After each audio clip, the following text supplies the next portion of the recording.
মনোবীক্ষণ polyclinic, চিকিৎসার জগতে এক দশক। এখন এখানে সব বিষয়ে ডাক্তারবাবু একসাথে তলায়। ফোন করুন 7477799515 এই নম্বরে। মাদক পাচারের অভিযোগ। জলঙ্গির পাকুড়দিয়ার হাসপাতাল মোড় এলাকায় পাচারকারীকে আটকে রেখে বিক্ষোভ। পুলিশ এসে অভিযুক্তকে আটক করে। জানা গিয়েছে শুক্রবার সন্ধ্যায় পাকুড়দিয়ার হাসপাতাল মোড় এলাকায় একটি 4 চাকা গাড়িতে বসেছিলেন এক ব্যক্তি। অভিযোগ, সে গাড়ি থেকেই হেরোইন বিক্রি করছিল।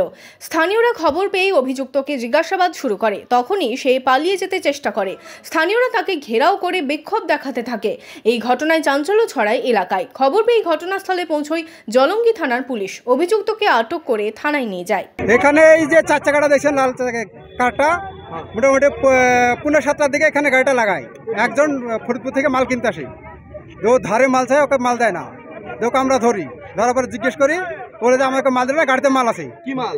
গাড়িতে হিরোইন আছে এবং গাঁজা আছে, আরও গাড়িতে মাল আছে। আমরা 1 ঘন্টা ধরে গাড়ি আটকে রেখেছি, পুলিশের কোনো পাত্তা পাচ্ছেনি। 1 ঘন্টা ধরে আটকে রেখেছে গাড়িকে।